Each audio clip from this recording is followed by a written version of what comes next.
अस्सलाम वालेकुम, मैं सयाब महमूद। उम्मीद है कि आप खैरियत से होंगे। गुज़िश्ता दिनों नीलम वैली के अंदर से एक जाली ASI अफसर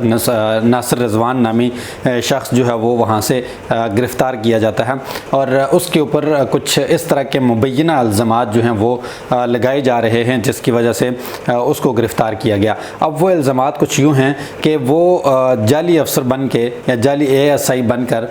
थाना 8 मुकाम के अंदर बैठता था और वहाँ पर जो मौजूद कैदी थे उनके ऊपर बेईमाना तशद्दुद किया जाता था। ना सिर्फ वहाँ पर तशद्दुद करता था बल्कि कुछ मंशियात के अंदर मुलव्वस था और इसके साथ कुछ पुलिस एहलकार जो हैं वो 6 से 7 असल पुलिस एहलकार जो हैं वो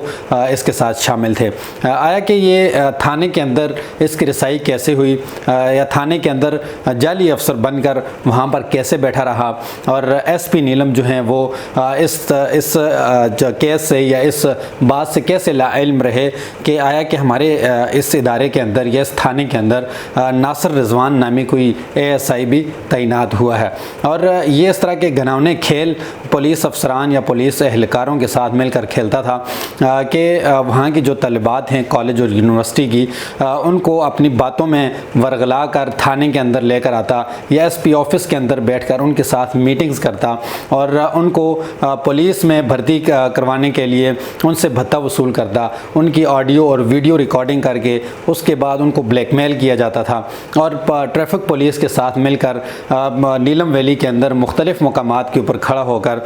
वो चालान काटता, उनसे भत्ता वसूल करता। आया कि मुझे इस बात की ये समझ नहीं आ रही कि पुलिस अफसरान या ट्रैफिक पुलिस वालों को इस बात का इल्म नहीं क्या है कि नासिर रिजवान नामी कोई ऐसा शख्स या कोई ऐसा ASI जो थाना 8 मुकाम के अंदर तैनात है और हमारे ऊपर वो अफसर बना हुआ है। तो ये इस तरह के सवालात हैं जिसको लेकर इंसान तो एक दफ़ा सोचता है लेकिन उसके बाद फिर ये बातें जो हैं वो जहन में आती हैं। क्या है कि पुलिस अफसरान जो पुलिस के आला ओहदेदारान हैं आया कि वो इसके अंदर शामिल हैं या नासिर रिजवान नामी ASI के पीछे कोई ऐसा बड़ा हाथ है या कोई ऐसा गैंग है जो ये सारे काम जो है वो पुलिस अफसरान से करवा रहा है। अब जब इसको गिरफ़्तार किया गया तो उसके बाद जब ये मसला सोशल मीडिया के ऊपर उठा और एक JIT बना दी गई, एक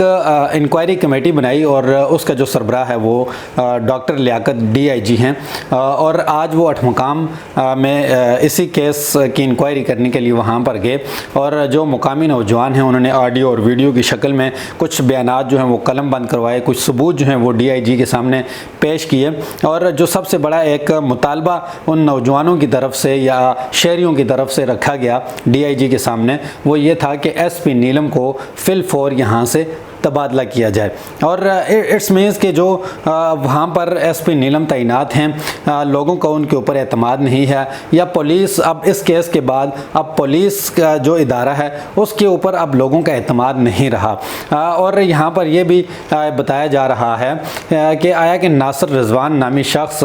2018 में मुजफ्फराबाद के अंदर इस तरह के घिनौने खेल में मुलव्वस पाया गया और वहाँ पर इसके ऊपर FIR दर्ज हुई। अब ये 2018 में जो इसने मुजफ्फराबाद के अंदर जो वर्दी पहनी थी आया कि वो वर्दी किसने इसको पहनवाई और वहाँ पर मुसलसल इसी तरह के काम जो है वो मुजफ्फराबाद जो कि आज़ाद कश्मीर का एक कैपिटल कहा जाता है वहाँ पर ये करता रहा और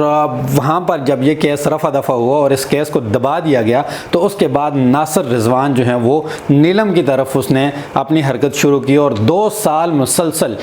जो नीलम के अंदर इस तरह के वाक़यात जो है वो करता रहा। अभी मुझे एक मैसेज रिसीव हुआ और मौसूफ जो हैं वो एक पूरी तहरीर लिखकर एंड पर उन्होंने ये लिखा कि नासिर रिजवान नामी शख्स को मैंने कई बार SP नीलम के साथ घूमते फिरते उनकी गाड़ियों में देखा। तो इट्स मीन्स कि SP नीलम इमरान साजिद को इस बात का इल्म नहीं कि आया कि नासिर रिजवान जो हैं वो हमारे इदारे का कोई ASI है या नहीं। तो अगर ये तहकीकात जो हैं वो गैर जानिबदार हो जाती हैं या डॉक्टर लियाकत जो हैं वो गैर जानिबदार होकर इसकी तहकीक करते हैं हैं तो मुझे लगता है कि जो ये इदारा है पुलिस का, ये बिल्कुल नंगा हो जाएगा और आवाम के इसके ऊपर कोई एतमाद बाकी नहीं रहेगा। क्योंकि 2018 वाला वाक़या और अब 2022 के अंदर सेम वही वाक़या और वही शख्स जो है वो वहाँ पर घूम फिर रहा है और ऐसे घूम फिर रहा है जैसे एक बहुत ही आला अफसर वहाँ पर घूम फिर रहा हो, लेकिन इसको किसी चीज़ की रोक टोक नहीं। और बाज़ारों के अंदर घूम फिर कर आवाम से भत्ता वसूल करके लड़कियों को जो है वो वर्गला के, और अगर इस केस की तहकीकात होगी तो मुझे लगता है कि इसके पीछे एक ऐसा बड़ा गैंग जो है वो नमदार होगा जो कि पूरे पुलिस सिस्टम को जो है वो नंगा करके रख देगा। एक और ख़बर है कि महकमा जंगलात के जो नाज़िम हैं उनके घर के बाहर से रात के 10 बजे एक ट्रक जो है वो गैर कानूनी तौर पर लकड़ियों को वहाँ से स्मगल कर रहा था और 153 स्लीपर जो है वो वहाँ से जो है वो स्मगल गैर कानूनी तौर पर स्मगल करने की कोशिश की जा रही थी। लेकिन मुकामी सहाफ़ी ने वहाँ पर निशानदेही की और रात के 10 बजे उस कार्रवाई को नाकाम बनाने की कोशिश की और आवाम का जो एतमाद है वो महकमा जंगलात और महकमा पुलिस से बिल्कुल उठ चुका है। अब महकमा जंगलात की सिर्फ एक कार्रवाई नहीं बल्कि इससे पहले भी कई कार्रवाइयाँ हुई और बारहा निशानदेही करने के बावजूद वहाँ के जो आला अफसरान हैं वो इस पर कान तक नहीं धरे। और सबसे बड़ा सवालिया निशान जो है वो इस केस के बाद जाली ASI पकड़ने के बाद अब देखते हैं कि आवाम के अंदर पुलिस दोबारा अपना इमेज बहाल कर पाएगी या नहीं।